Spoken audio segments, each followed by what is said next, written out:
Hi guys and welcome back to the channel Deepak Yadav Education. Welcome to the Daily Hindu News and Editorial Analysis of 3rd of July 2024. तो guys आज है तारीख 3 जुलाई 2024 और है Wednesday. देखेंगे आज के द हिंदू कंप्लीट न्यूज़पेपर को एनालाइज करेंगे। बट लेक्चर में आगे बढ़ने से पहले अगर आपको इस लेक्चर का पीडीएफ चाहिए तो क्या करना है, सबसे पहले डाउनलोड करना है टेलीग्राम, देन उसके बाद जाके सर्च बॉक्स में टाइप करना Deepak Yadav education UPSC. As you can see guys आपको ये वाला चैनल मिल जाएगा, उस पर क्लिक करना और जाकर इस चैनल को ज्वाइन कर लेना। यहाँ से आप डेली बेसिस पे इस लेक्चर के पीडीएफ को डाउनलोड कर पाओगे। नाउ हमेशा की तरह हम लोग अपने लेक्चर को एक मैप के क्वेश्चन के साथ स्टार्ट करेंगे। तो आज आप सभी को मैप में जाकर देखना है पेंच टाइगर रिजर्व को कहाँ पर है एग्जैक्टली लोकेटेड, इसको अच्छे से मैप में देखना है। देन उसके बाद आकर नीचे कॉमेंट सेक्शन में टाइप करना, जिससे कि आप लोग इसको लंबे समय तक याद रख पाओगे। साथ ही साथ एक क्वेश्चन सॉल्व करेंगे जो कि यूपीएससी पैटर्न के ऊपर बेस्ड है। डेली बेसिस पे हम यहाँ पर एक प्रैक्टिस क्वेश्चन को भी सॉल्व करते हैं। दोस्तों आपको याद होगा कल के वीडियो में हमने बिल्कुल लास्ट में एक एडिटोरियल डिस्कस किया था जिसमें 16th फिनांस कमीशन की बात हो रही थी। राइटर ने क्या क्या फिनांस कमीशन के बारे में बताया, क्या रिकमेंडेशन दिए और इसके संबंधित जो भी स्टैटिक डेटा है वो हर एक चीज़ मैंने कल के इस पर्टिकुलर आर्टिकल में एक्सप्लेन की थी। तो इसी आर्टिकल के बेसिस पे दोस्तों आपके सामने आज एक प्रैक्टिस क्वेश्चन है, इसको ज़रूर से अटेम्प्ट करने की कोशिश करना, देखना आप कितनी सारी चीज़ें याद कर पा रहे हो या नहीं कर पा रहे हो। तो क्वेश्चन यह है, कंसिडर द फॉलोइंग स्टेटमेंट्स। आपको यहाँ पर 3 स्टेटमेंट दिए गए हैं, बताना है कौन सा स्टेटमेंट सही है। पहला स्टेटमेंट बोलता है कि जो जीएसटी को लाया गया दोस्तों, उसकी वजह से जो अर्बन लोकल बॉडीज़ हैं इनका टैक्स रेवेन्यू कम हो गया। दूसरा स्टेटमेंट बोलता है कि भारत के अंदर जो शहर हैं वो लगभग भारत के टोटल जीडीपी में 66% का कंट्रीब्यूशन देते हैं। तीसरा स्टेटमेंट बोलता है कि जो फिनांस कमीशन है इसको अगर हम इंडियन कॉन्स्टिट्यूशन के बेसिस पे देखें तो आर्टिकल नंबर 110 के तहत बनाया गया है। तो बताइए तीनों में से कितने स्टेटमेंट सही हैं। ऑप्शन नंबर ए केवल 1, ऑप्शन नंबर बी केवल 2, ऑप्शन नंबर सी तीनों सही हैं या फिर ऑप्शन नंबर डी सभी गलत हैं। तो इसका सही आंसर सभी को नीचे कमेंट सेक्शन में देना है, एटलीस्ट सभी को उसमें पार्टिसिपेट करना है, जैसा मैं आप लोगों से डेली बेसिस पे बोलता हूं। बाय द वे इसका जो करेक्ट आंसर है वो मैंने आपको टेलीग्राम पर प्रोवाइड करवा दिया है, वहां से भी आप इसको चेकआउट कर सकते हैं। और अगर वहां पर आंसर नहीं मिलता है तो भी कोई परेशान होने की ज़रूरत नहीं है, क्योंकि वीडियो के लास्ट में इसके करेक्ट आंसर का डिस्कशन हम लोग करेंगे। तो चलो शुभारंभ करते हैं और चलते हैं सबसे पहले थंबनेल वाले इंपॉर्टेंट आर्टिकल की तरफ। तो दोस्तों जीएस पेपर नंबर 3 इकोनॉमी के पॉइंट ऑफ व्यू से बहुत ही ज़्यादा रेलिवेंट टॉपिक होने वाला है। हमारे सभी इंपॉर्टेंट न्यूज़पेपर, चाहे वो इंडियन एक्सप्रेस हो, द हिंदू हो, सभी जगह पर इसका डिस्कशन हो रहा है। अपने सामने आप आर्टिकल देख पा रहे होंगे, वर्ल्ड बैंक का स्टेटमेंट है कि साल 2023 में, यानी कि पिछले साल की बात हो रही है, भारत ने लगभग 120 बिलियन डॉलर्स का जो अमाउंट है वो रिसीव किया है in the form of remittances. अब सबसे पहला क्वेश्चन ये आता है कि सर ये रेमिटेंस होता क्या है, क्योंकि जब तक ये रेमिटेंस नहीं समझेंगे तब तक ये आर्टिकल अच्छे से समझ में नहीं आएगा, है ना।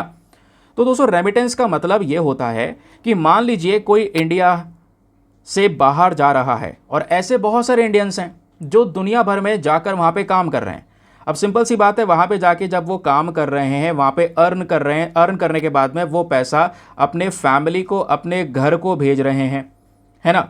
तो जो पैसा दोस्तों वापस से इंडिया में आ रहा है, उनके थ्रू उनका जो कमाई है, स्पेशली वहाँ पर उन्होंने जो अपने परिवार को पैसा भेजा इंडिया में, उसी को दोस्तों यहाँ पे रेमिटेंसेस बोला जाता है।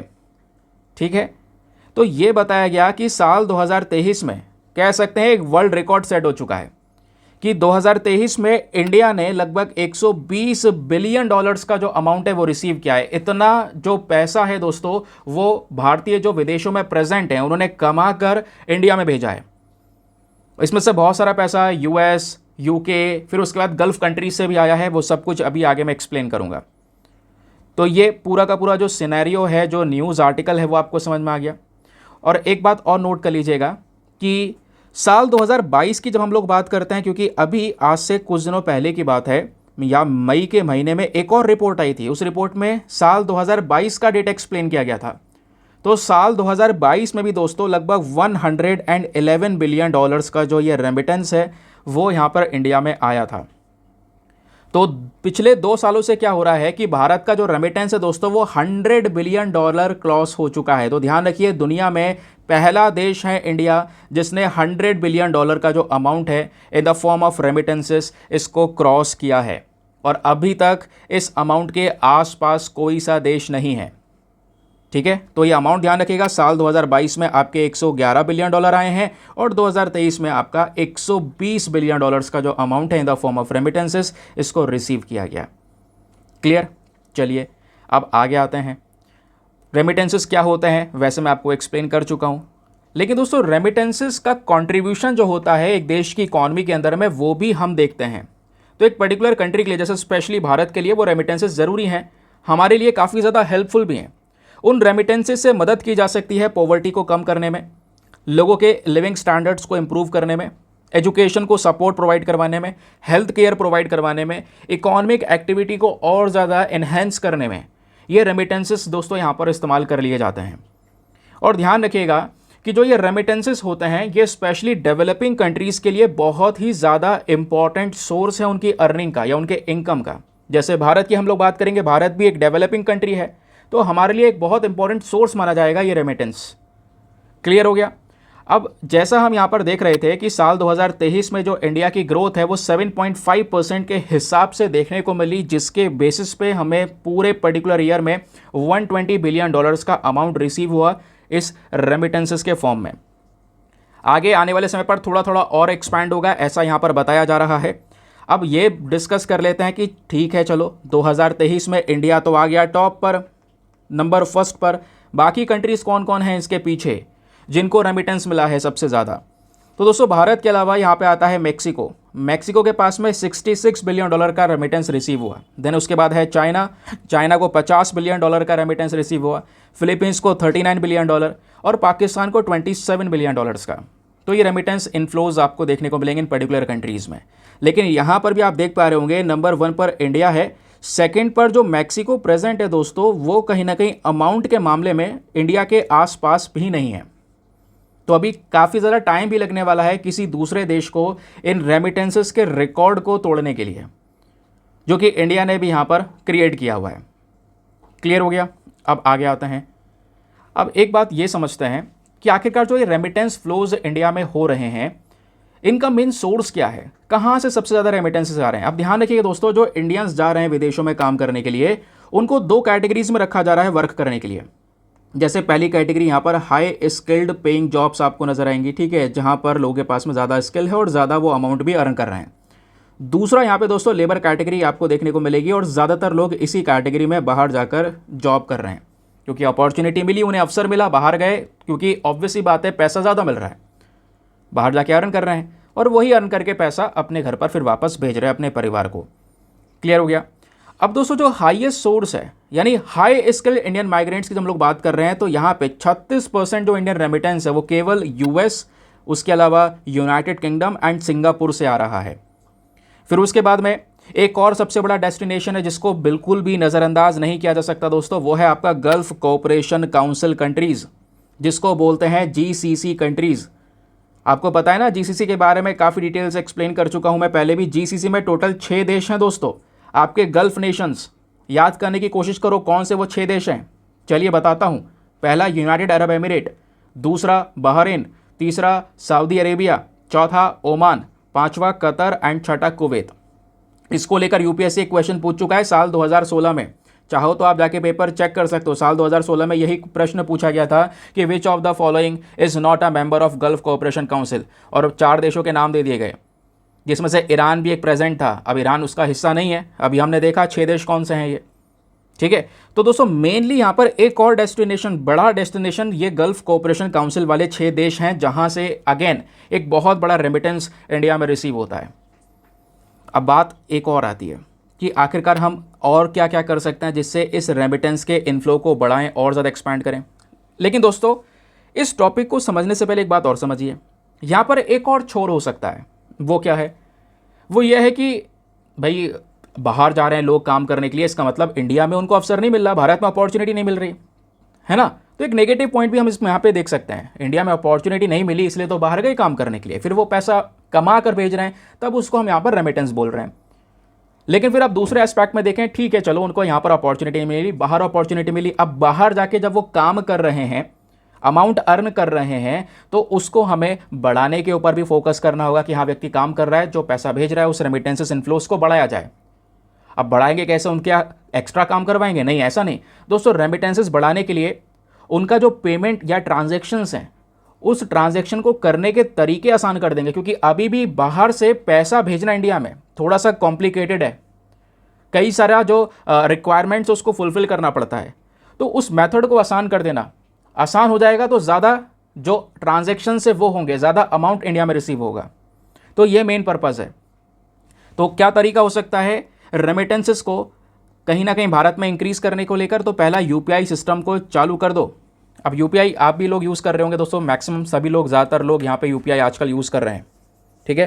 तो इससे क्या होगा, जल्दी से यानी कि तुरंत ही इंस्टेंटली जो फंड ट्रांसफर्स है वो हो सकेंगे। कोई ज़्यादा यहाँ पर कॉम्प्लिकेटेड या लेंथी प्रोसेस को फॉलो करने की ज़रूरत नहीं है। और भारत ये काम कर रहा है क्योंकि यहाँ पर बताया गया है जून 2023 में जो हमारा एनपीसीआई है, that is national payment corporation of India, इन्होंने अलग अलग 10 देशों में जो रह रहे एनआरआई हैं, है ना, मतलब इंडियंस जो बाहर रह रहे हैं, तो उन 10 देशों के साथ में इन्होंने यहाँ पर दोस्तों इस प्रकार का यूपीआई को यूज़ करने का एग्रीमेंट किया है। और वो 10 देश कौन कौन से हैं? उसमें आएगा Singapore, Australia, Canada, Hong Kong, Oman, Qatar, USA, Saudi Arabia, UAE and United kingdom. ये 10 कंट्रीज़ आपको दोस्तों यहाँ पर देखने को मिल जाती हैं। क्लियर हो गया? तो पहला तरीका तो यह है कि भैया यूपीआई का जो प्रोविज़न है वो लेकर आइए, ज़्यादा से ज़्यादा कंट्रीज़ के साथ में यहाँ पर दीजिए, जिससे कि लोग इंस्टेंटली ट्रांजेक्शन कर सकें। दूसरा तरीका है artificial intelligence driven risk assessment. कहने का मतलब है कि भारत को जो आर्टिफिशियल इंटेलिजेंस एल्गोरिथम है इसका यूज़ करना होगा, ताकि हम यहाँ पे समझ सकें कि जो ये ट्रांजैक्शंस हो रहे हैं वो किस लेवल पे हैं, उनको एनालाइज किया जा सके, वहाँ पे कोई फ्रॉड हो रहा है तो उसको तुरंत डिटेक्ट किया जा सके, जिससे कि लोगों का जो ट्रांजैक्शन है वो सिक्योर रहे, है ना, इलीगल एक्टिविटीज़ को रोका जा सके। तो अगेन ये सब कुछ होगा तो इससे भी कॉन्फिडेंस इंप्रूव होगा और डेफिनेटली जो ट्रांजैक्शंस है वो इंक्रीज़ होते हुए नजर आएंगे। फिर या तो किया जा सकता है ई कॉमर्स प्लेटफॉर्म्स के साथ में इंटीग्रेशन करा जा सकता है। भारत कोलैबोरेट कर सकता है इन ई कॉमर्स प्लेटफॉर्म के साथ में इन रेमिटेंसेस सर्विसेज को रिसीव करने के लिए। इससे यहाँ पर क्या होगा दोस्तों, बड़ा बड़ा जो रेमिटेंस फंड्स है वो आराम से ऑनलाइन बेसिस पे यहाँ पे हम यूज़ कर पाएंगे, ऐसा यहाँ पर बताया जा रहा है। तो ये कुछ बेनिफिट्स हो सकते हैं, ये कुछ तरीके हो सकते हैं जिससे रेमिटेंसेस को इंक्रीज़ किया जा सकता है। क्लियर? चलिए आगे आते हैं नेक्स्ट आर्टिकल पर। लेकिन आगे बढ़ने से पहले एक इंपॉर्टेंट इन्फॉर्मेशन, अगर आप लोग हमारे पेड ग्रुप्स को ज्वाइन करना चाहते हैं, आपके पास में बढ़िया मौका है इसको ज्वाइन करने का। यहाँ पर आपको डेली बेसिस पे करंट नोट्स के पीडीएफ वगैरह प्रोवाइड करवाए जाते हैं। फॉर एग्जांपल जैसे आपने देखा ये आर्टिकल हमने डिस्कस किया, ऐसे आगे बहुत सारे और वेरियस आर्टिकल डिस्कस करेंगे प्रॉपर बैकग्राउंड नोट्स के साथ में। तो वो सभी चीज़ें दोस्तों यहाँ पर एक पीडीएफ में आपको कंपाइल करके दी जाती हैं इस ग्रुप में। एक ऐसा पीडीएफ जिसका प्रिंट आउट वगैरह आप निकलवा सकते हैं। यहाँ पर एक ऐसा पीडीएफ मिल जाता है जो हिंदी और इंग्लिश दोनों भाषाओं में होता है, तो दोनों मीडियम के एस्पिरेंट्स को काफ़ी हेल्प हो जाती है। दोस्तों ग्रुप ज्वाइन करने से एक फ़ायदा ये भी है कि आपका सारा का सारा करंट अफेयर का कंटेंट सिक्योर हो जाता है एक ही पर्टिकुलर ग्रुप में, है ना। तो इसमें कुछ आपको इधर उधर करने की ज़रूरत नहीं है। हर एक पीडीएफ प्रोवाइड हो रहे हैं, डेली मिल रहे हैं, डेट वाइज पड़े हुए हैं। तो किसी भी तारीख का पीडीएफ उठाओ, डाउनलोड करो, पढ़ो, डिलीट करो। किसी ने वीडियो देखा नहीं देखा, न्यूज़पेपर पढ़ा नहीं पढ़ा, कोई मैटर नहीं, नोट्स तो आपके सामने बनते चल रहे हैं ना डेली बेसिस पे, प्रिंटेड फॉर्म में आपको प्रोवाइड करवाए जा रहे हैं जो आपके न्यूज़पेपर से रिलेटेड हैं। तो मतलब करंट अफेयर से कंटेंट डेट वाइज आपका अपडेट हो रहा है, तो बाद में टाइम मिलता है आप उसको रिवाइज कर लीजिए। तो इससे दोस्तों पीडीएफ से इकट्ठे करने का इशू, स्टोरेज का इशूज़ वो सब खत्म हो जाता है। इस ग्रुप को ज्वाइन करने का जो फ़ी पेमेंट है वो भी बहुत मिनिमम है, just 499 for the lifetime access. जब तक आपका सिलेक्शन ना हो जाए तब तक आप दोस्तों यहाँ पे इसको 499 में ज्वाइन करके रख सकते हैं। बेनिफिट्स आपको लगातार मिलते रहेंगे। अब ग्रुप को ज्वाइन करने के लिए क्या करना है, व्हाट्सएप पर जाना, यहाँ पर आपको एक नंबर दिया गया है 8534873368। इस नंबर पर मैसेज कर देना कि हाँ I want to join this group. वहाँ पे आपको रिप्लाई मिलेगा, पेमेंट का प्रोसेस दिया जाएगा और उससे ज़्यादा इंपॉर्टेंट आपको दोस्तों डेमो वीडियो का लिंक भी मिलेगा। आप पूरे डेमो वीडियो को अच्छे से चेक कर सकते हैं कि हाँ मुझे कहाँ पर क्या क्या फ़ायदे होंगे। अपने आप को कंप्लीटली सेटिस्फाई करने के बाद में जाकर ये इन्वेस्टमेंट कर सकते हैं। ठीक है, चलिए आते हैं नेक्स्ट आर्टिकल पर। दोस्तों आज का सबसे इम्पॉर्टेंट न्यूज़ आर्टिकल ये पेज नंबर 3 पर प्रेजेंट है, जिसको जीएस पेपर नंबर 3 एनवायरमेंट के पॉइंट ऑफ व्यू से आप सभी लोग लिंक कर सकते हैं। ठीक है, तो मैंने यहाँ पर कई सारे लोग बोलते थे टैग लिख दिया करो कि वो पेज नंबर, किस पेज नंबर पर आर्टिकल प्रेजेंट है। हम न्यूज़पेपर पढ़ते हैं आपके वीडियो के साथ ही साथ, तो उसमें मार्क करते हुए चलते हैं तो और बड़ी अंडरस्टैंडिंग होती है। तो मैंने कहा ठीक है चलो पेज नंबर डाल देंगे। पेज नंबर पता चल गया। अब दोस्तों ये आर्टिकल एक ऐसा आर्टिकल है जिसको कई सारे लोग आज स्किप करने वाले हैं, लेकिन इसका इंपॉर्टेंस अभी आपको थोड़ी देर में समझ में आ जाएगा कि किस तरीके से भर भर के क्वेश्चंस पहले पूछे जा चुके हैं। ये फोटो है बेसिकली, ज़्यादा कुछ नहीं है इसमें। लेकिन इस फोटो के नीचे यहाँ पर 2 लाइनों में एक बड़ी इंफॉर्मेशन शेयर की गई है। वो इन्फॉर्मेशन क्या है? ये जो आप देख पा रहे हो दोस्तों, एक झील का फोटो है ना। ऐसा लग रहा होगा कि ये ग्राउंड है, सामने यहाँ पर नदी है, नहीं, ये एक झील है। इस झील के ऊपर जो आपको ये ग्रीन कलर के प्लांट्स दिख रहे हैं दोस्तों, इसको बोलते हैं वाटर हेसिंथ। वाटर हेसिंथ एक प्रकार की इन्वेजिव एलियन स्पीशी है। अब यहीं पर ये जो टर्म यूज हुआ है, इस वजह से ये इंपॉर्टेंट हो जाता है। तो ये जो फोटो आपको दिख रहा है, ये कौन से झील का है? केरला के अंदर जो कोट्टयम डिस्ट्रिक्ट है, वहाँ पर एक झील है जिसका नाम है वेम्बनाड लेक। अभी हम इसके बारे में भी डिस्कस करेंगे। तो वेम्बनाड झील का ये फोटो है और ये झील पूरी तरह से ढक चुकी है वाटर हेसिंथ की वजह से। वाटर हेसिंथ एक प्रकार की इन्वेजिव स्पीशी है, जिसकी वजह से इस झील में जो पल रही मछलियां हैं दोस्तों, वो कहीं ना कहीं ख़त्म होती चली जा रही हैं। तो ये थोड़ा सा हमारे लिए कंसर्निंग सिचुएशन भी है, इस वजह से यहाँ पर इसको कवर करना ज़रूरी है। तो दोस्तों, इस आर्टिकल में 3-4 बेसिक पॉइंट्स जो कि आपको पता होना चाहिए। पहली चीज़ वाटर हेसिंथ क्या है, फिर दूसरी चीज़ वो लेक के बारे में पढ़ेंगे, और तीसरी चीज़ दोस्तों इन्वेजिव एलियन स्पीशीज़ क्या होती हैं वो कवर करेंगे। वाटर हेसिंथ की जब बात आती है दोस्तों, तो इसका जो साइंटिफिक नेम है, साइंटिफिकली यहाँ पर इसको बोला जाता है एकॉर्निया क्रेस्पेस्मार्ट। ठीक है। अब वैसे ज़्यादातर वाटर हेसिंथ ही यूज़ होता है। एक प्रकार की एक्वेटिक वीड है जो स्पेशली साउथ एशिया में, या फिर अगर हम बोलें तो इंडिया के अंदर में बहुत ही ज़्यादा कॉमन है। हमारे झीलों के अंदर में ज़्यादातर ये नज़र आती है।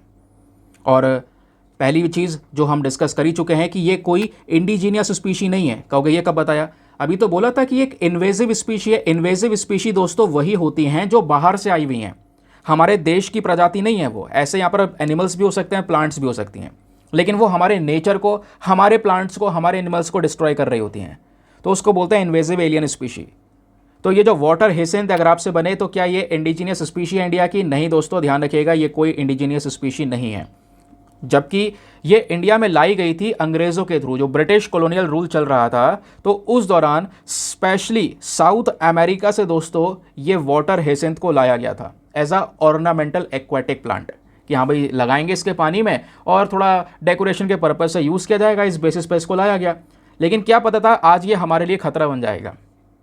इस प्लांट को अच्छे से देखोगे दोस्तों, तो इसमें पर्पल कलर के फ्लावर्स नज़र आते हैं जो कि बहुत ही खूबसूरत लगते हैं। ये इस तरीके से एक फ़ोटो ये नज़र आएगा, है ना। उसके अलावा ये फोटोज़ आपको देखने को मिलेंगे। आप इमेजिन करो, ऐसे लग रहा है ये पूरा ग्राउंड है, लेकिन दोस्तों ये पूरी की पूरी झील है जो कि ढक चुकी है इसी वाटर हेसिंथ की वजह से। ये यहाँ पर आपको देखने को मिला। अब इस वाटर हेसिंथ से संबंधित हमारे सामने इश्यूज़ क्या हैं, समस्या क्या हैं?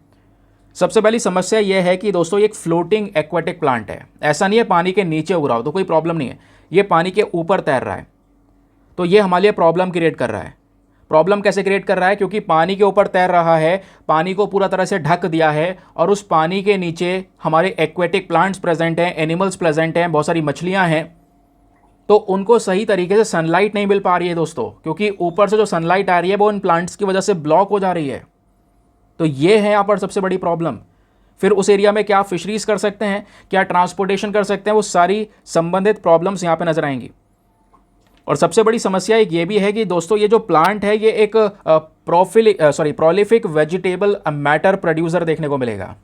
यानी इसके अंदर ये क्षमता है कि पूरे वाटर बॉडी को ये क्लोज कर दे, बंद कर दे, ढक दे, फिर उसको हटाने का खर्चा अलग लगेगा। तो एक इंसान ने लगाया, अब उससे परेशानी झेल रहा है। एक तो उसके जो एक्वाटिक रिसोर्सेज हैं वो सब खत्म हो रहे हैं, और दूसरा उसको हटाने के लिए भी बहुत सारा पैसा लगाना पड़ रहा है। ऑब्वियस सी बात है, एक जना नहीं हटा पाएगा, लेबर लगानी पड़ेगी। तो ये है एक प्रॉब्लम। और दोस्तों यहाँ पर सनलाइट तो कट कर ही रहा है, उसके साथ साथ जो ऑक्सीजन लेवल है वाटर के अंदर फिर वो रिड्यूस होने लगेगा, सिंपल सी बात है। तो वो जो पानी है वो कमर्शियल यूज़ के लिए बिल्कुल अनफिट हो जाएगा, कि उसमें ऑक्सीजन लेवल की कमी है। जितने एक्वेटिक एनिमल्स होंगे वो सब नहीं रह पाएंगे उसके अंदर में। तो वाटर हेसिंथ आज के समय पर एक सीरियस प्रॉब्लम बन चुकी है, जिसको हम बिल्कुल भी ध्यान नहीं दे रहे हैं।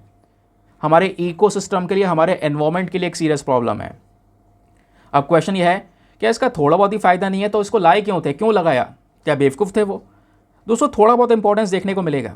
इंपॉर्टेंस क्या है कि इस वाटर हेसिंथ का हम इस्तेमाल कर सकते हैं एज अ बायो फर्टिलाइज़र।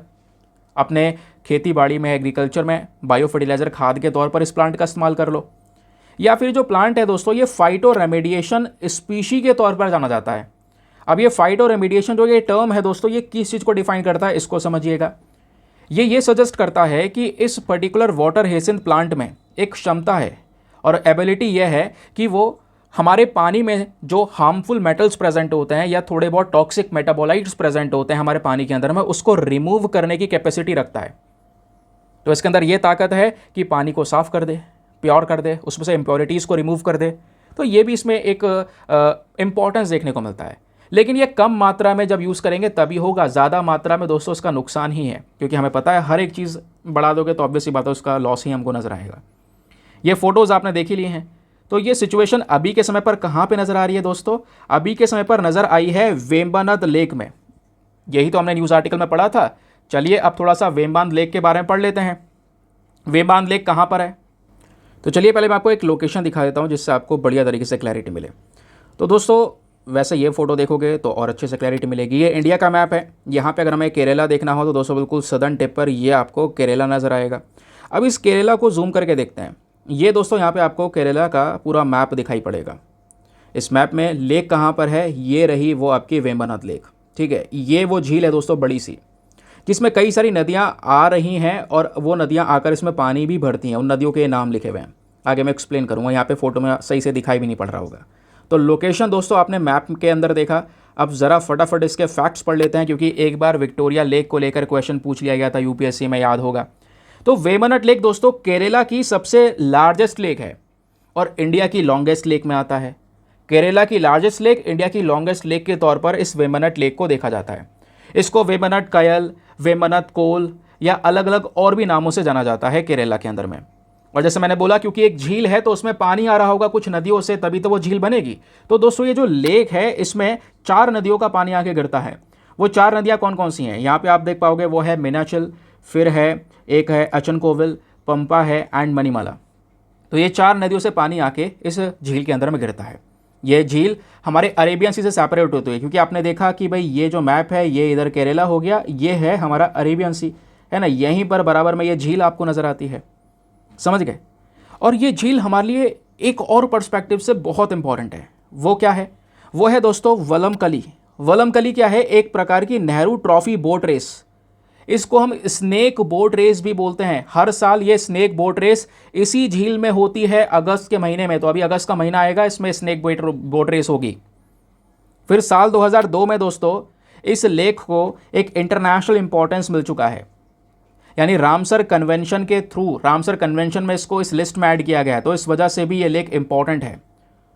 फिर उसके बाद भारत सरकार ने इस वेम्बनाड वेटलैंड को नेशनल वेटलैंड कंजर्वेशन प्रोग्राम के अंडर में भी कवर किया हुआ है। फिर यही दोस्तों यहाँ पर इस झील के पास में, यानी इसके ईस्टर्न साइड में एक बर्ड सेंचुरी है जिसका नाम है कुमाराकोम बर्ड सेंचुरी। तो ये कुछ बेसिक फैक्ट्स हो गए वेम्बनाड लेक के बारे में, जो कि आपसे एग्जाम में पूछे जा सकते हैं। तो इस आर्टिकल को 2 पार्ट में तोड़ा, अभी इसका तीसरा पार्ट रह गया है और वो सबसे इंपॉर्टेंट है। अभी रिसेंटली यूपीएससी में यहाँ से भी सवाल आया दोस्तों। तो आप देख पा रहे हो लेक से भी रिलेटेड क्वेश्चन है और इधर ये इन्वेजिव एलियन स्पीशी से रिलेटेड भी क्वेश्चन है। समझते हैं इन्वेजिव एलियन स्पीशी क्या होती है और कैसे वर्क करती है। और दूसरी चीज़ यहाँ पर यह भी समझेंगे इसको लेकर हमारे पास में कौन कौन से पर्टिकुलर लॉज आज के समय पर प्रेजेंट हैं। तो दोस्तों इन्वेजिव एलियन स्पीशीज़ की जब बात करते हैं तो एक नॉन नेटिव ऑर्गेनिज्म होते हैं। ये आपको पता है कि मतलब कि हमारे देश के लिए वाटर हेसिंथ क्या है, वो हमारे लिए नॉन नेटिव ऑर्गेनिज्म है। सिंपल सी बात है, हमारे इंडिजीनियसली थोड़ा ना वो आपको देखने को मिलेगा, बाहर से लाया गया है। तो हमारा होता तो नेटिव बोलते। अब इसमें यहाँ पर इन स्पीशी में आपके प्लांट्स भी हो सकते हैं, एनिमल्स भी हो सकते हैं, पैथोजेंस भी हो सकते हैं या दूसरी और चीज़ें भी हो सकती हैं जो कि हमारे लिए खतरा पैदा करें, इकोनॉमिकली भी, हेल्थ रिस्क भी प्रोवाइड करवाएं। अब देख पाओगे हर एक तरीके से रिस्क पहुँच रहा है वाटर हेसिंथ की वजह से। तो यहीं पर हमारे पास में एक डेटा आता है, एक रिपोर्ट आता है। क्या है? According to the convention on biological diversity, जो कन्वेंशन ऑन बायोलॉजिकल डाइवर्सिटी जो पर्टिकुलर लॉ है, इसके अकॉर्डिंग बताया गया है कि जो ये IAS है, IAS मतलब वही इन्वेजिव एलियन स्पीशी, इनको कैरेक्टराइज किया गया है कि इनके अंदर ये क्षमता है कि वो किसी दूसरे एरिया में इनको उगा दिया जाए तो ये बड़े आराम से सर्वाइव करेंगे और बहुत तेजी से यहाँ पर इनका विस्तार होता है दोस्तों। और भारत के अंदर जो ये इन्वेजिव एलियन स्पीशीज़ हैं, इनको वाइल्ड लाइफ प्रोटेक्शन एक्ट 1972 में ऑलरेडी कवर किया जा चुका है। ठीक है, ध्यान रखिएगा इसके बारे में। तो एक as a non native species है जो हमारे वाइल्ड लाइफ के लिए, हमारे एनवायरमेंट के लिए खतरा है, ये यहाँ पर ऑलरेडी एक्सप्लेन किया जा चुका है। फिर एक चीज़ और बताई जाती है, ये हमारे बायोडाइवर्सिटी को बुरी तरह से अफेक्ट कर सकती है, ये हम समझ चुके हैं। तो वो पॉइंट यहाँ पर रिपीटेड है, ज़्यादा कुछ डिटेल्स आपको नजर आएंगी नहीं। तो इन्वेजिव स्पीशीज़ जो हैं ये नेगेटिवली एक जगह पर लाइवलीहुड को भी, लोगों की जो कह सकते हैं रोज़गार वगैरह वो भी छीन सकती है। भाई सिंपल सी बात है, वाटर हेसिंथ का एग्जाम्पल ले लें तो वो एक झील पर फैल गया, अब ना वहाँ पे फिशिंग हो सकती है ना दूसरा काम हो सकता। तो इस चक्कर में प्रॉब्लम्स और ज़्यादा बढ़ रही होंगी। और दोस्तों कहीं अगर आपसे कोई बड़ा एग्जाम्पल पूछा जाए वाटर हेसिंथ का कि भाई कहीं पर कोई इन्होंने प्रजाति खत्म की है क्या इन्वेजिव स्पीशीज़ ने, तो उसका एग्जाम्पल आप दे सकते हैं एक केस स्टडी के तौर पर। एग्जाम्पल यह है, कुछ ऐसी स्पीशीज दोस्तों जैसे कि अफ्रीकन कैटफिश हो गया, नाइल तिलापिया हो गया, red bellied piranha and alligator gar, ये सब दोस्तों ये जो दिख रहे हैं आपको, ये नाम जो लिया है मैंने, ये इन्वेजिव वाइल्ड लाइफ इंडिया की जो लिस्ट है उसमें डोमिनेट करने वाले नाम हैं। ये सबसे ज़्यादा यहाँ पर आपको खतरनाक इन्वेजिव स्पीशीज़ देखने को मिलती हैं हमारे लिए। फिर यहीं पे एक और नाम आता है रेड ईयर्ड स्लाइडर, ये नॉर्थ अमेरिका का टर्टल है, कछुआ है, एज अ पेट के तौर पर पालते हैं। तो ये भी इंडियन वाटर बॉडीज़ में दोस्तों लेकर आया गया, ये भी हमारे लिए खतरा साबित हो गया। तो ये बाहर की स्पीशीज़ इस तरीके से यहाँ पर एक डिज़ास्टर क्रिएट कर सकती हैं।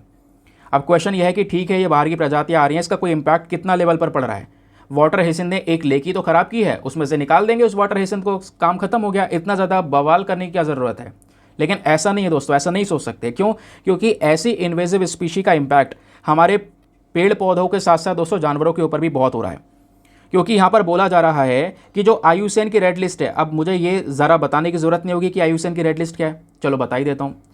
IUCN की रेड लिस्ट दोस्तों वो लिस्ट है जिसमें यह बताया गया है कि कौन कौन से जानवर दुनिया से ख़त्म हो चुके हैं, कौन से ख़त्म होने वाले हैं, किन की प्रजातियां लगातार कम होती चली जा रही हैं, कौन से सबसे ज़्यादा खतरे में हैं। ये लिस्ट यहाँ पे बनाता है IUCN। तो IUCN की जो ये लिस्ट है इसमें यह बोला गया कि जो प्रजातियां प्रेजेंट हैं इनमें से हर 10 प्रजाति में से एक प्रजाति को खतरा जो है वो इसी इन्वेजिव एलियन स्पीशीज से है। तो आप ये इमेजिन कर सकते हैं जितने भी जानवर या पेड़ पौधे खतरे में हैं दोस्तों, वो हर 10 में से एक को खतरा इसी प्रकार के एलियन स्पीशीज से होता है। तो ये जो इन्वेजिव स्पीशी आपके फूड चेन वगैरह को डिस्टर्ब कर सकती है, एनवायरमेंट को डिस्टर्ब कर सकती है। फिर ये भी बताया जा रहा है कि 17th सेंचुरी से अगर हम अभी तक देखते हैं तो ये जो इस प्रकार की इन्वेजिव एलियन स्पीशी हैं, इन्होंने लगभग 40% जाने माने जो एनिमल एक्सटिंक्शंस हैं वो क्रिएट कर दिए हैं। कहने का मतलब है जो एनिमल्स दुनिया से ख़त्म हो चुके हैं उसमें 40% एनिमल्स दोस्तों जो ख़त्म हुए हैं दुनिया से वो इसी इन्वेजिव एलियन स्पीशी की वजह से हुए हैं, ऐसी प्लांट्स और एनिमल्स की प्रजातियों की वजह से हुए हैं। तो बायोडाइवर्सिटी के लॉस में इनका एक इंपॉर्टेंट रोल नज़र आता है। फिर एक और केस स्टडी हमारे पास में आती है, जैसे इंडिया की अगर हम लोग बात करेंगे तो आता है केवलादेव नेशनल पार्क। तो केवलादेव नेशनल पार्क दोस्तों राजस्थान में है। यहाँ पे क्या हुआ, अफ्रीकन कैटफिश जो है इसने क्या किया, वहाँ पर हमारे नेशनल पार्क की जो बर्ड्स हैं उसको ख़त्म कर दिया है ना। हमारे यहाँ की जो बर्ड्स दोस्तों वो ख़त्म हो गई उस पार्क के अंदर में। तो ये बाहर की प्रजाति आके हमारे देश की प्रजाति को कहीं ना कहीं ख़त्म कर रही होती है, उसी को हम इन्वेजिव एलियन स्पीशी बोलते हैं। अब इस पर्टिकुलर इन स्पीशीज़ को कंट्रोल करने के लिए या इनके बारे में जागरूकता फैलाने के लिए तो इसको लेकर दोस्तों कई सारे इनिशिएटिव्स हैं और वो इनिशिएटिव ग्लोबल लेवल पर भी उठाए गए हैं प्लस इंडियन लेवल पर भी उठाए गए हैं। जब ग्लोबल लेवल पर बात करते हैं तो दोस्तों तो एक इनिशिएटिव है CBD नाम का, इसको बोलते हैं कन्वेंशन ऑन बायोलॉजिकल डाइवर्सिटी। अब जो कन्वेंशन ऑन बायोलॉजिकल डाइवर्सिटी जो पर्टिकुलर एग्रीमेंट हुआ था, इसमें कई सारे देश हैं जो इसका हिस्सा हैं इस एग्रीमेंट का, और भारत ने भी दोस्तों यहाँ पर इसको साइन किया। और इसी पर्टिकुलर एग्रीमेंट का जो आर्टिकल 8 क्लॉज H है वो ये बोलता है कि जो हर एक देश ने साइन किया है CBD को, उनको अपने देश में इन एलियन स्पीशीज़ को आने से रोकना होगा। अगर पता है कि वो डिज़ास्टर मचाएगी तो उसको कंट्रोल कर सकते हैं। फिर उसी प्रकार से दोस्तों यहाँ पर एक और हमारे पास में लॉ है जिसको बोलते हैं Kunming Montreal global biodiversity framework. Question बन सकता है कि बताइए CBD या ये जो KMGBF है ये किस चीज़ से रिलेटेड है, तो क्वेश्चन याद रखना इसके बारे में। तो ये जो पर्टिकुलर फ्रेमवर्क्स हैं या ये जो पर्टिकुलर लॉज आपको दोस्तों देखने को मिल जाते हैं, इनका भी एक इंपॉर्टेंट रोल होता है। ये भी क्या कर सकते हैं, इनके अंदर भी मेन पर्पज़ यही है कि जो इन्वेजिव एलियन स्पीशीज़ हैं इनके इम्पैक्ट को कम किया जा सके और 2030 तक 50% तक ऐसी समस्याओं को कम करने का टारगेट है इस एग्रीमेंट के तहत। अब बात आती है यहाँ पर स्पेशली भारत की। तो इंडिया के एस्पेक्ट में क्या बोला जा रहा है, भारत के पास में ऑलरेडी एक प्लान है जिसको बोलते हैं नेशनल बायोडाइवर्सिटी एक्शन प्लान। फिर उसके बाद में national action plan on invasive alien species है, फिर national invasive species information centre. तो ये कुछ इनिशिएटिव्स इंडिया के देखने को मिलते हैं जिसके तहत हम इस प्रकार की इन्वेजिव स्पीशीज़ को काउंटर करने के ऊपर फोकस करते हैं। ठीक है, क्लियर हो गया। ना दोस्तों अब बारी है एक मेंस के क्वेश्चन की। तो ये आर्टिकल इसलिए भी एक्सप्लेन किया ताकि आपको एक मेंस का क्वेश्चन मिले, आप इसको अटेम्प्ट करने की कोशिश कीजिएगा। क्वेश्चन यह है, evaluate the environmental implication of invasive alien species globally and in the context of India.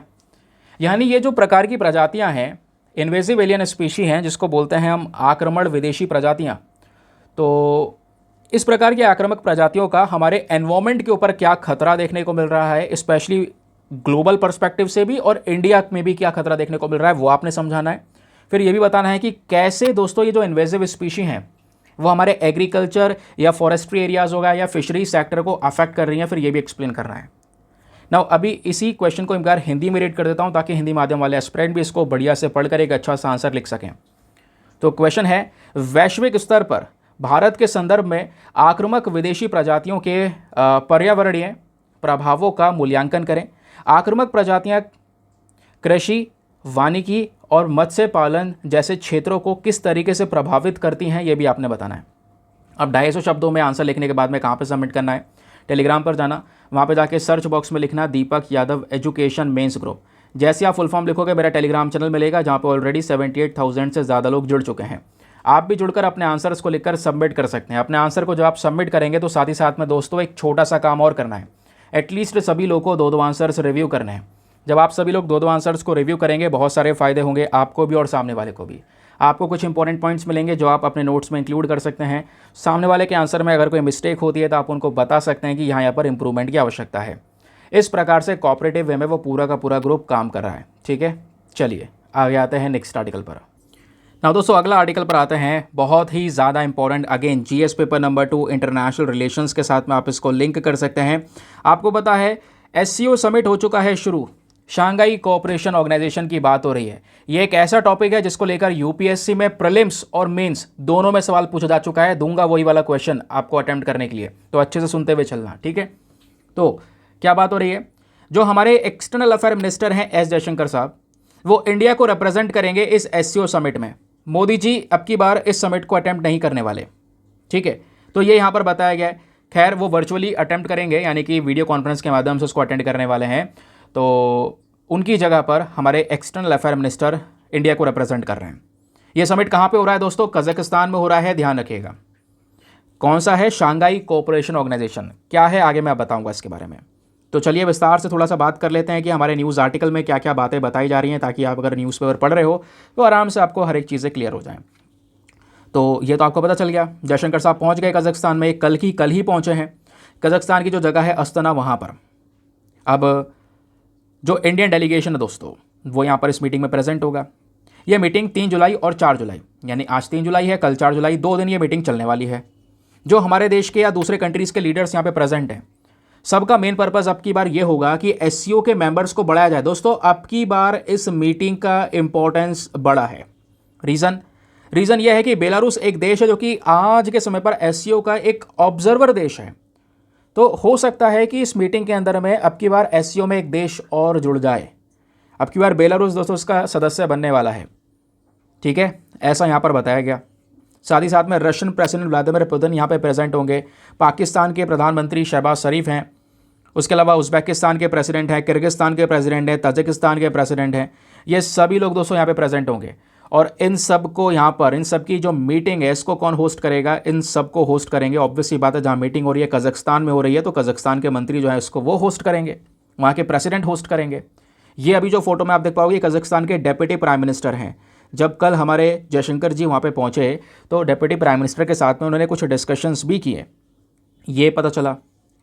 अब और क्या बताया जा रहा है दोस्तों, बोला ये जा रहा है कि अब की बार एक्सपेक्टेशन है कि कई सारे जो डिस्कशंस या सेशंस है वो कंडक्ट किए जाएंगे इस एससीओ के समिट में। जो हमारे लीडर्स हैं वो सब अपने अपने देशों को रिप्रेजेंट कर रहे हैं। साथ ही साथ में पीएम मोदी की जब हम लोग बात करेंगे तो वो वर्चुअली, जैसे मैंने बोला, वीडियो कॉन्फ्रेंस के माध्यम से इस मीटिंग के अंदर में रहेंगे।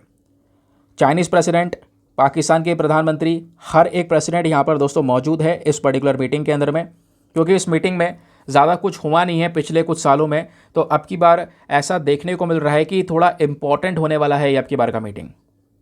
ठीक है, क्वेश्चन आपसे बन सकता है वनडे एग्जामिनेशन में कि कौन सा देश होस्ट कर रहा है, तो ध्यान रखिएगा कजाकिस्तान इसको होस्ट कर रहा है। कजाकिस्तान में अस्ताना में ही ये पूरी की पूरी जो मीटिंग है वो चल रही है, ये भी आपने ध्यान में रखना है। ठीक है, एससीओ काउंसिल अब की बार क्या करने वाला है, ये बात करेगा कि कैसे जो ये देश हैं सारे के सारे एससीओ के अंदर में, इनके आपस में इकॉनमी को लेकर, है ना, कैसे कनेक्टिविटी को बढ़ाया जा सकता है, इकॉनमी को लेकर जो प्रॉब्लम से कैसे रिजॉल्व किया जा सकता है। फिर आपस में डिस्कशन करेंगे कैसे आतंकवाद से लड़ा जा सकता है। उन सब टॉपिक्स के ऊपर चर्चाएं होने वाली हैं। लेकिन एक बात ये बता दूं, चर्चाएं होने वाली हैं, ये दोनों दिन निपटने दो, आज का और कल का। परसों अपने आप ही अखबार में छप के आ जाएगा कि भैया क्या क्या डिस्कशन हुए। तो प्रिडिक्शन करना बेकार है कि क्या क्या डिस्कशन होगा। हाँ, ये कह सकते हैं कि जो आईएनएसटीसी कॉरिडोर है जिससे भारत रशिया को जोड़ा जाता है, फिर आईमेक कॉरिडोर है जहां पर भारत मिडिल ईस्ट और यूरोप को जोड़ने की बात कर रहे हैं, इन दोनों कॉरिडोर्स का डिस्कशन भी होगा दोस्तों इस पर्टिकुलर मीटिंग में, ये भी बताया गया है। समझ गए?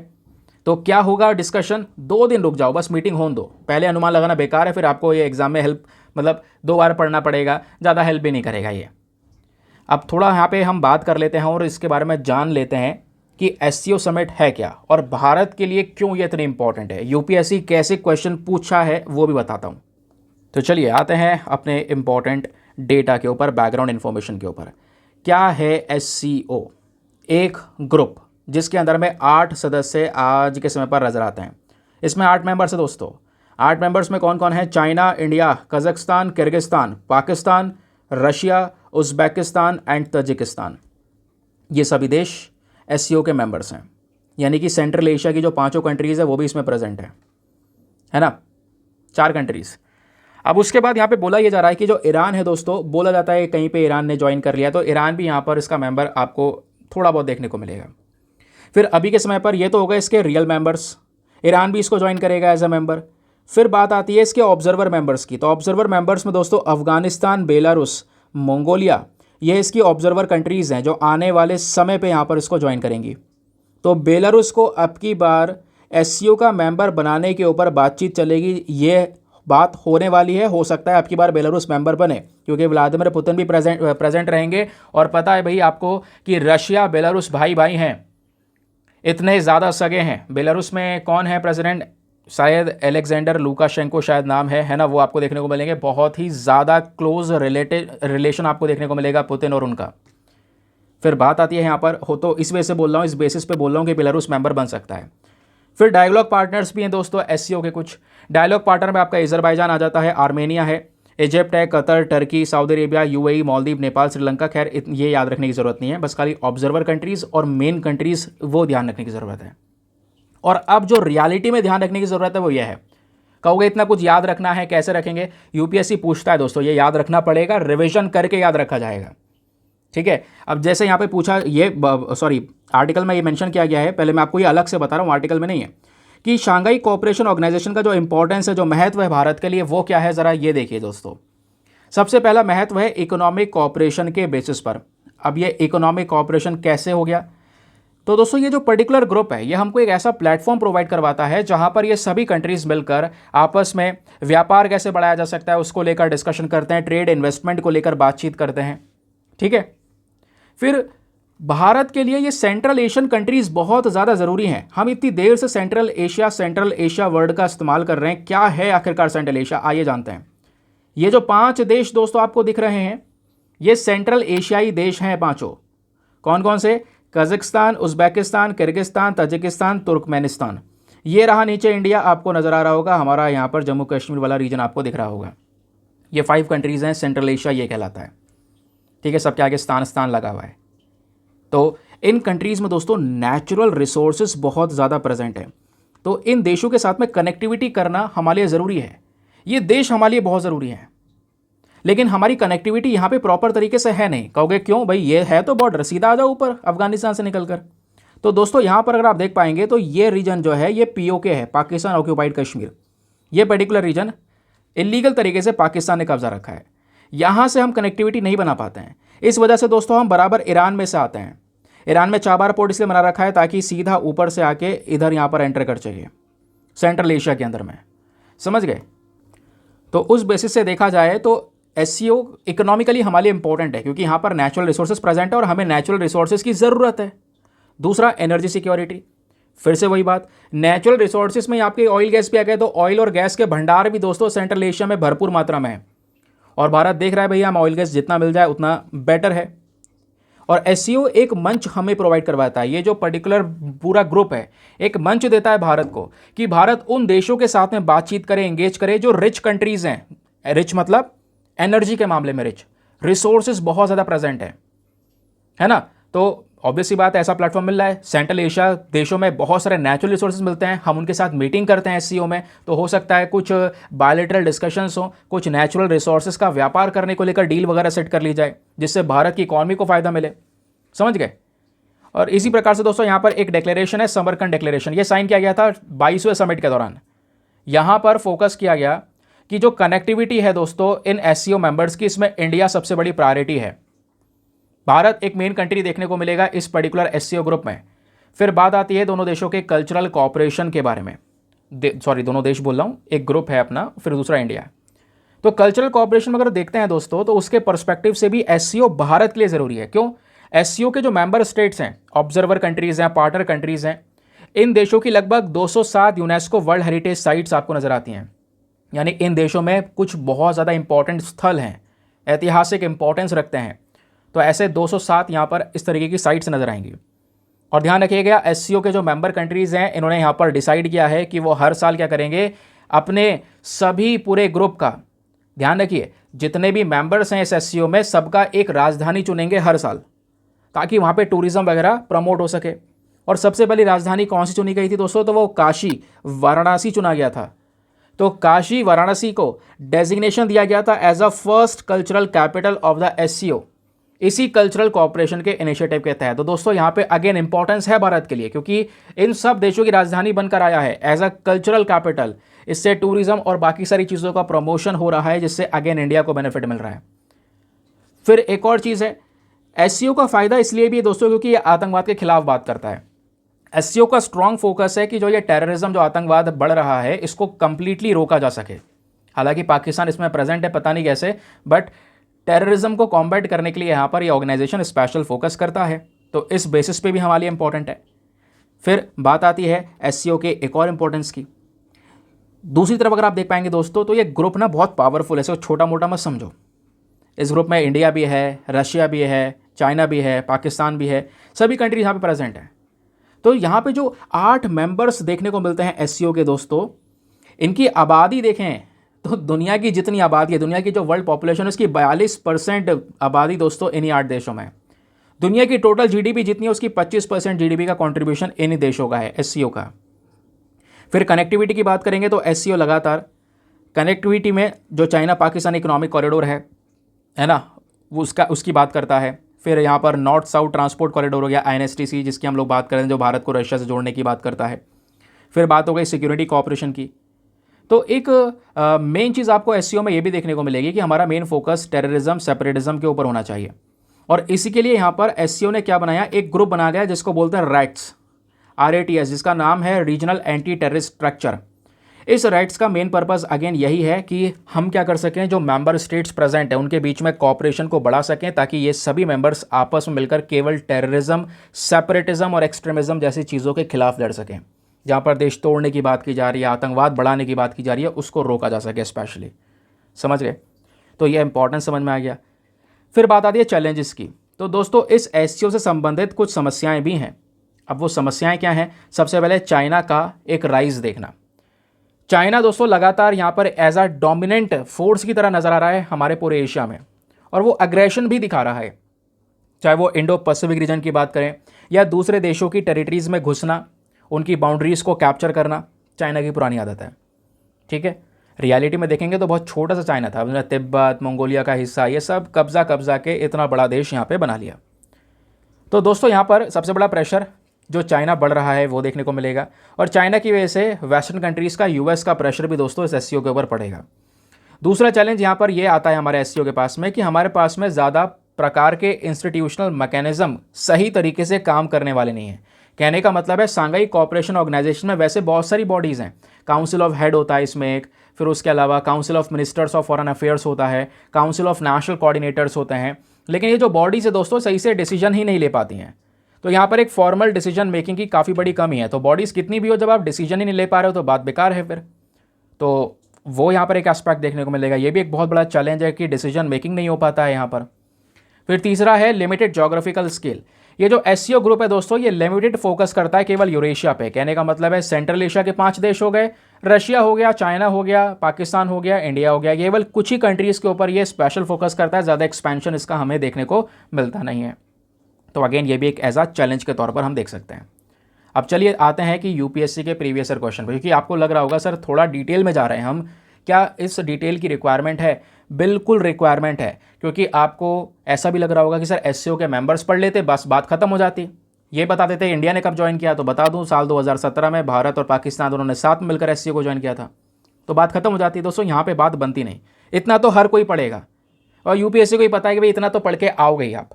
उसके पीछे दोस्तों यहाँ पर क्वेश्चन बन रहे हैं। जैसे ये तो खैर सिंपल सा है। क्वेश्चन ये था 2022 में आपसे पूछा गया कि 3 अलग अलग बॉडीज़ हैं। एक का नाम है एशियन इंफ्रास्ट्रक्चर बैंक, दूसरा है मिसाइल टेक्नोलॉजी कंट्रोल रिजीम, और तीसरा है शंघाई कोऑपरेशन ऑर्गेनाइजेशन। बताइए तीनों की तीनों जो ऑर्गेनाइजेशन है इसमें से इंडिया किस किस का मेंबर है, ये आपसे पूछा गया। इसका सही उत्तर क्या है? ऑप्शन नंबर डी, तीनों का हिस्सा है। ऑब्वियस सी बात है, शंघाई कोऑपरेशन ऑर्गेनाइजेशन इंडिया है इसका मेंबर। तो यहाँ पे पूछा गया ना एससीओ के बारे में। यह 2022 का प्रीलिम्स का क्वेश्चन है, वो सब छोड़ो चलो। अब 2021 यानी उससे पहले 2021 में सीधा मेंस में क्वेश्चन पूछ लिया गया, और इस क्वेश्चन का आंसर आपको भी देना है दोस्तों, लिखना इसका, अटेम्प्ट करने की कोशिश करना। क्वेश्चन ये था, critically examine the aims and objectives of SCO. Shanghai cooperation organisation के एम एंड ऑब्जेक्टिव क्या, इसका उद्देश्य क्या है। देन उसके बाद में सीधा यही पूछा गया कि आखिरकार एससीओ का जो इंपॉर्टेंस है भारत के लिए वो क्या है, ज़रा ये बताइए। यही तो मैंने ऊपर एक्सप्लेन किया था। अब केवल एससीओ का ऊपर डेटा पढ़ के चले जाते तो काम नहीं बनता। अब देखिए 2021 में मेंस का सवाल है ये, तो एक बार हिंदी में रीड कर देता हूँ कि जो ये एससीओ है इसके लक्ष्यों और उद्देश्यों का आलोचनात्मक परीक्षण करें। भारत के लिए इसका क्या महत्व है वो समझाइए 250 शब्दों में। अब आंसर लिखने के बाद में कहाँ पे सबमिट करना है दोस्तों, टेलीग्राम पर जाइएगा। वो मैं आपको ऑलरेडी अभी थोड़ी देर पहले बता चुका हूँ, जहाँ पर मैंने आपको पहला क्वेश्चन दिया था। तो ये डेटा हो गया, ये सब आपको क्लियर हो गया। ये हमने बात कर ली कौन कौन से कंट्रीज़ आज के समय पर इसके मेंबर्स हैं, है ना, कौन कौन से देश यहाँ पर इसके सदस्य देखने को मिलते हैं एससीओ के। तो चलिए अब देरी किस बात की, आते हैं अगले आर्टिकल पर। अगला article GS paper number 3 defence and security के पॉइंट ऑफ व्यू से काफ़ी इंपॉर्टेंट है। पेज नंबर 6 पर यह आर्टिकल प्रेजेंट है दोस्तों, और ये एक ऐसा टॉपिक है जिसको लेकर यूपीएससी ने अब की बार साल 2023 का जो ये पेपर हुआ है 16 जून को, उसमें पूछा था यहाँ से क्वेश्चन।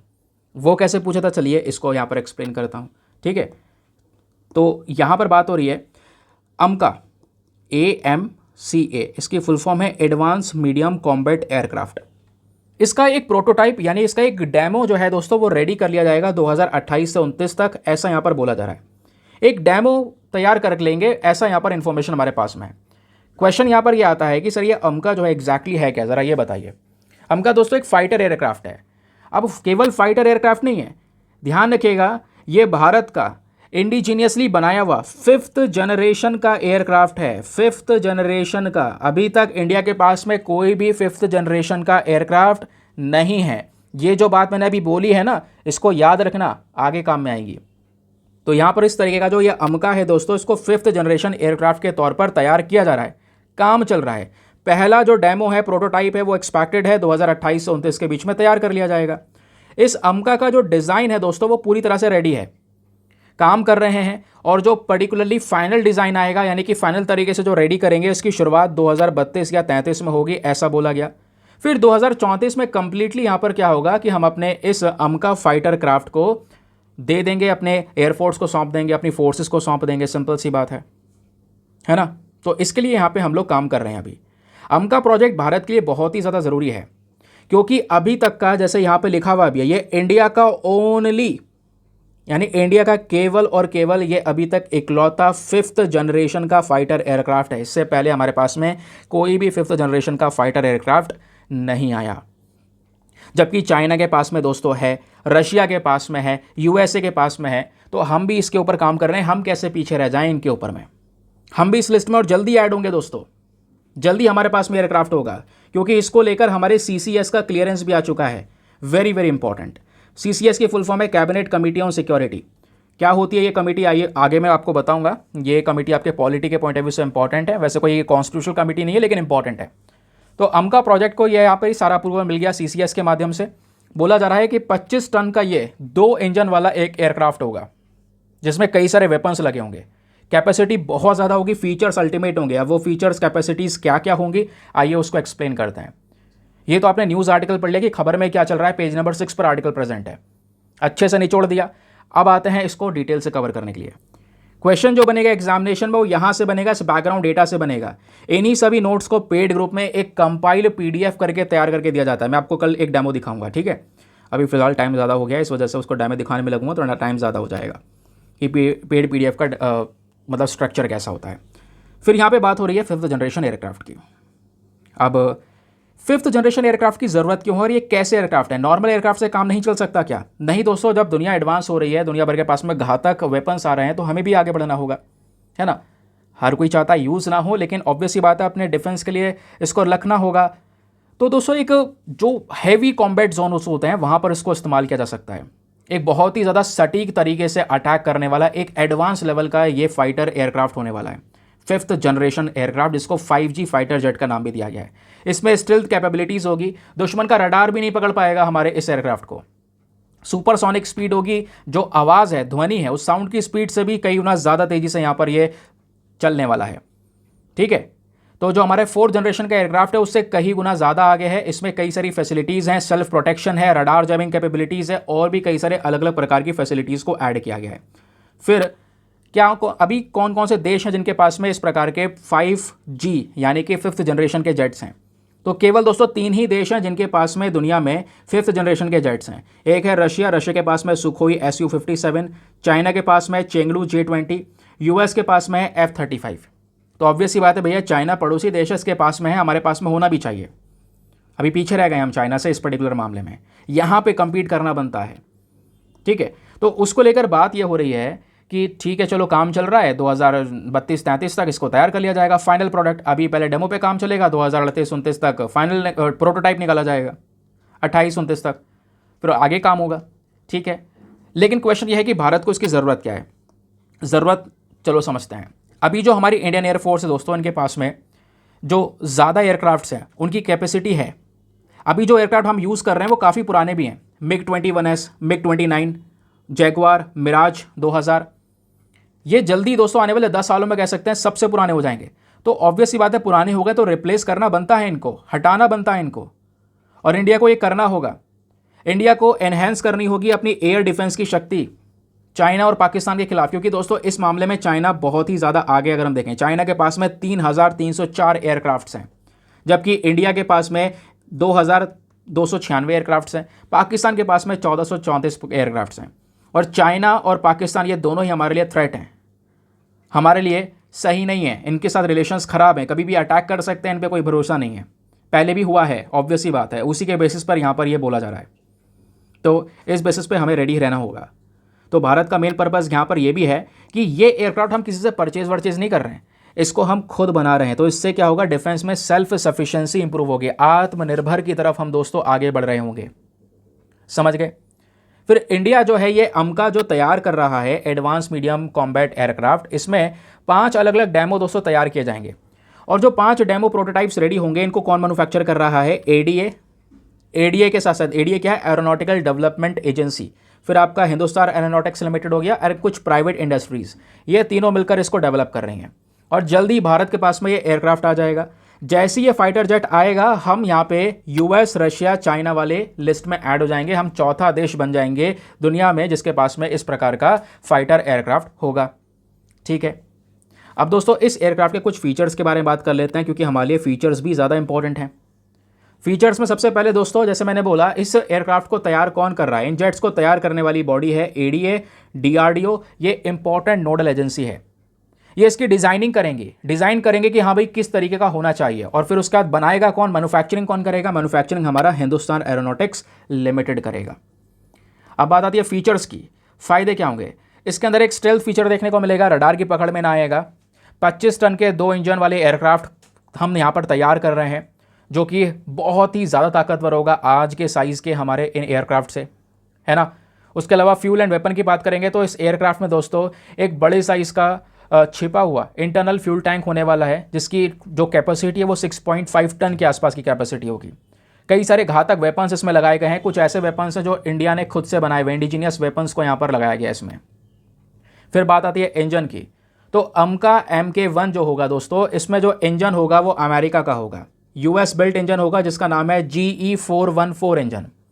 90 किलो न्यूटन क्लास का ये इंजन है दोस्तों, ठीक है। और ये हम लोग किस में लगाने वाले हैं, अमका MK1 में। और जो इससे एडवांस वाला बनाएंगे, एक और जेट बनाएंगे जिसका नाम होगा अमका MK2। जो 2 वाला होगा इसमें और पावरफुल इंजन लगाया जाएगा जिसका लगभग कह सकते हैं पावर होगी 110 किलो न्यूटन।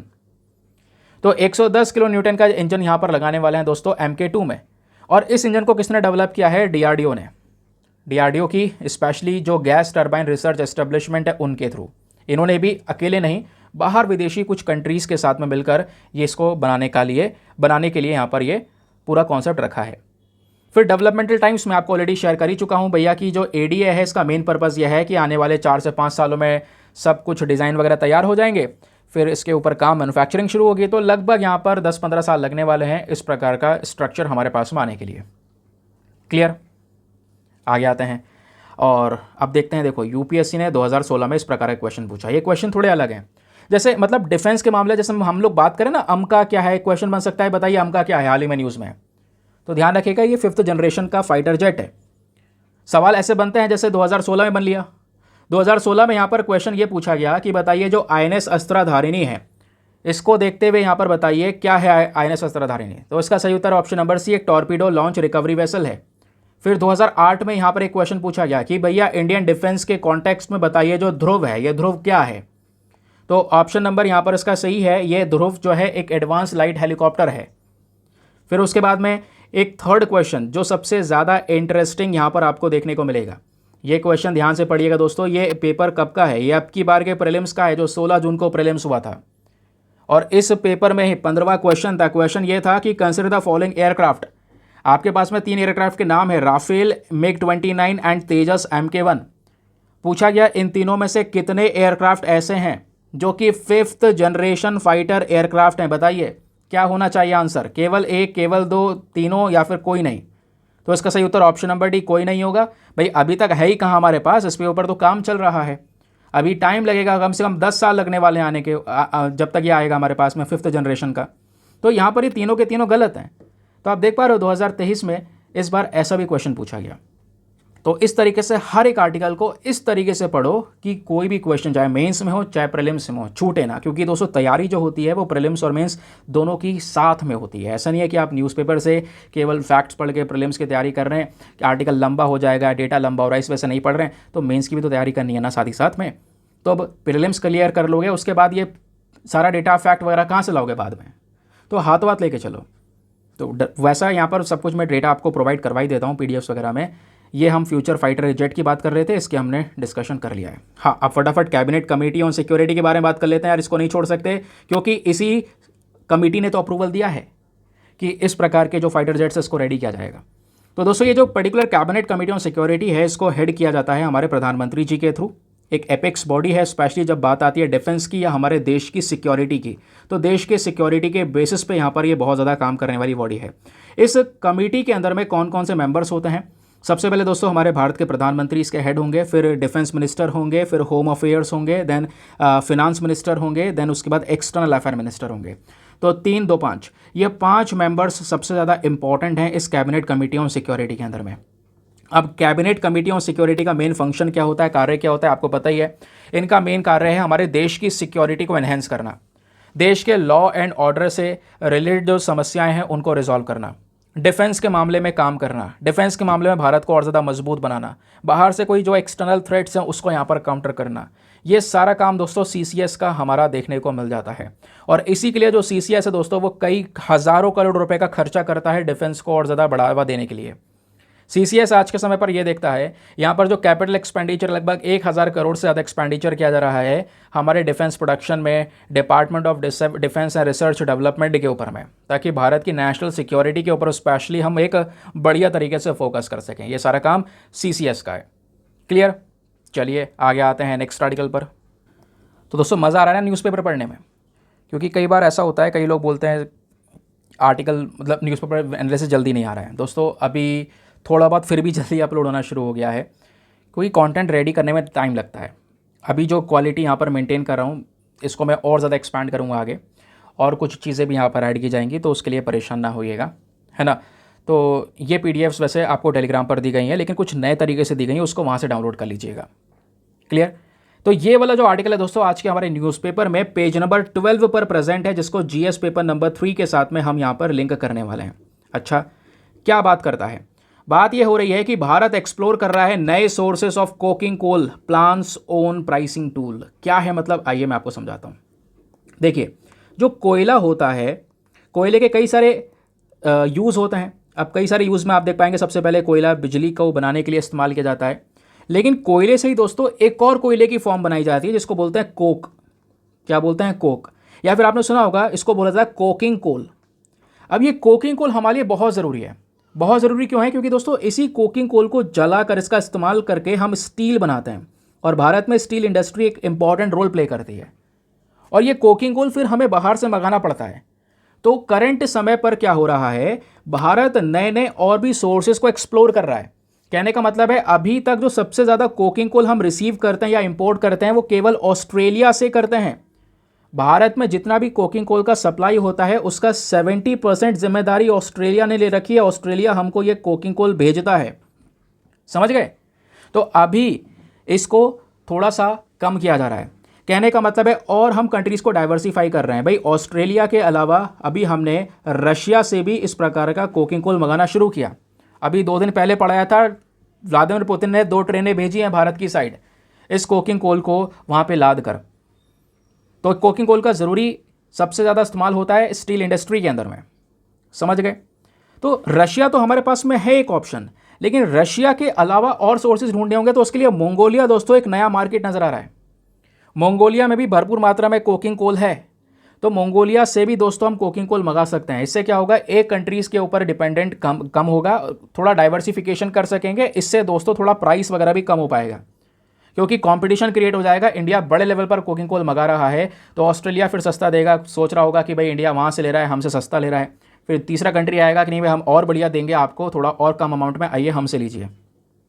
तो इस तरीके से दोस्तों यहाँ पर हम फोकस कर रहे हैं कि प्राइसिंग को थोड़ा सा कंट्रोल किया जाए और बेस्ट क्वालिटी का जो कोयला है वो उठाया जाए, क्योंकि यहाँ पे मंगोलिया से भी आसान होगा मंगाना, ठीक है। उसके अलावा रशिया से भी मंगाना आसान होगा, फिर ऑस्ट्रेलिया से ही मंगा रहे हैं। लेकिन दोस्तों अभी हमने रशिया से जब से कोयला मंगाना शुरू किया है ना कोकिंग कोल, तब से ऑस्ट्रेलिया से जो मंगा रहे हैं उसको कम कर दिया है।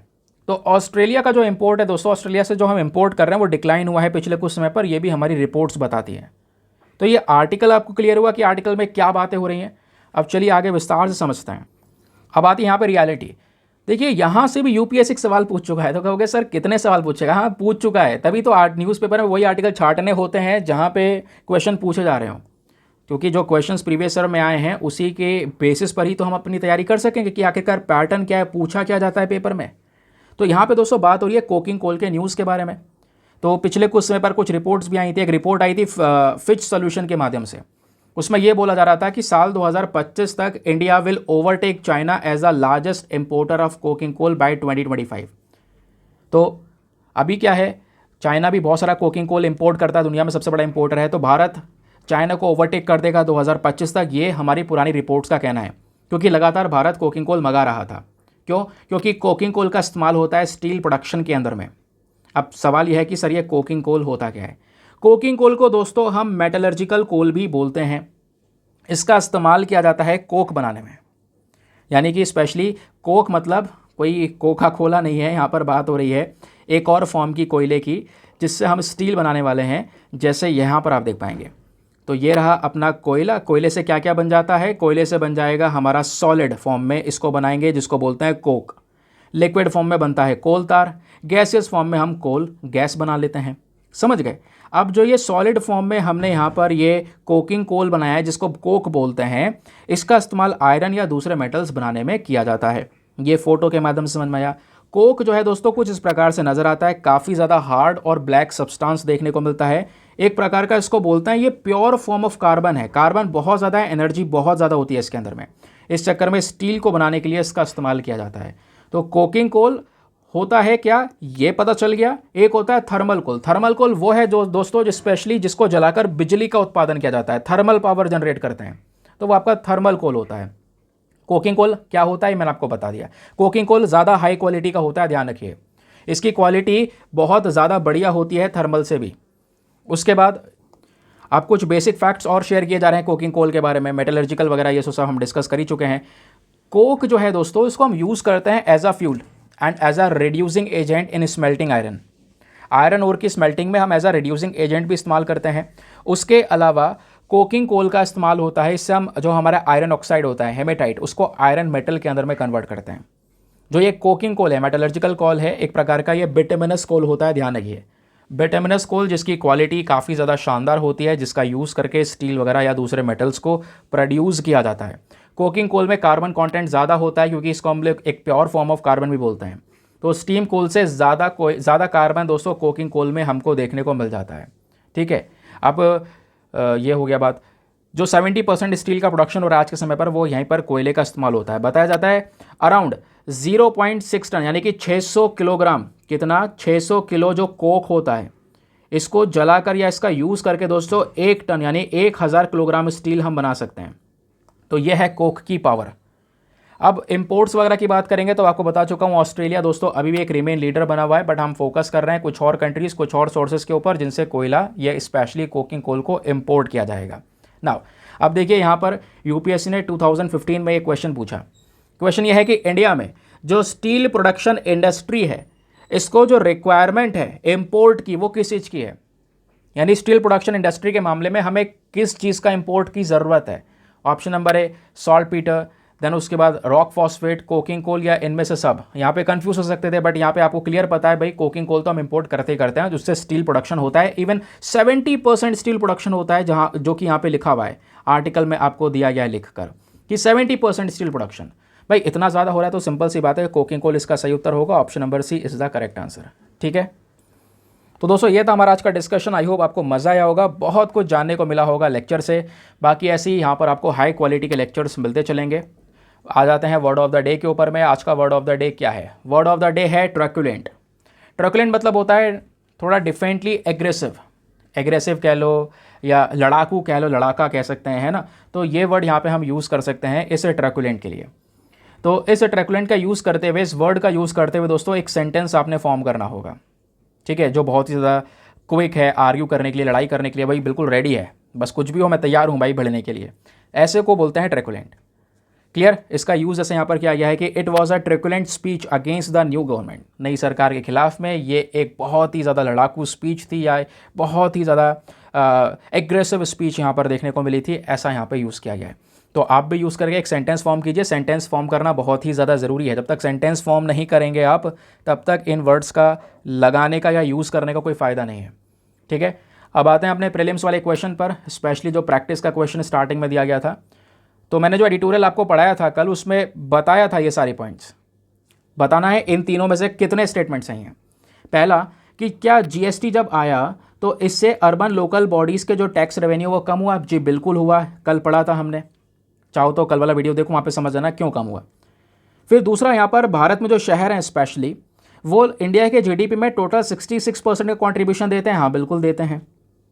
तीसरा, जो फिनांस कमीशन है दोस्तों, इसको भारतीय संविधान के तहत आर्टिकल 110 के तहत बनाया गया ही नहीं, ये गलत है ना। तो पहला फर्स्ट एंड सेकंड स्टेटमेंट सही है, बट तीसरा गलत है। तो इस वजह से कितने स्टेटमेंट सही हैं इन तीनों में से? केवल 2। That is why option number B only 2 is the correct answer. अच्छा, ऐसा क्यों? क्योंकि दोस्तों आपको पता होगा, अच्छा मैंने यहाँ नहीं बताया क्या, फिनांस कमीशन जो है ये आर्टिकल 110 की बजाय यहाँ पे देखो लिखा हुआ है आर्टिकल 280। कल आपको पढ़ाया भी था कि आर्टिकल 280 के तहत फिनांस कमीशन बनाया गया है, ना कि आर्टिकल 110 के तहत। तो इस वजह से सिंपली यहाँ पर हमारा यह स्टेटमेंट भी हो गया रॉन्ग। तो केवल 2 सही है, तो option number B 2 only 2 is the correct answer. ठीक है, आई होप आपको यहाँ पर क्लैरिटी मिल चुकी है, अच्छे से हर एक चीज़ समझ में आ चुकी है। 1-2 आर्टिकल जो पेंडिंग चल रहे हैं वो भी आगे वीडियोज़ में कवर कर दूंगा। दोस्तों वीडियो की लेंथ हो जा रही है लंबी, इस वजह से वीडियो थोड़ा सा लेट हो जा रहा है। तो थोड़े आर्टिकल यहाँ पर स्किप हो रहे हैं, मतलब जो पुराना वाला रह गया है, स्पेशली कल वाला आयरन ओर वाला, वो डिस्कशन नहीं हुआ है, उसका मैं डिस्कशन कर दूंगा आज या कल में, तो उसके लिए परेशान ना होइए। तो मिलते हैं आपसे अगले वीडियो में। आज के लिए bye bye, have a nice day, thank you and जय हिंद।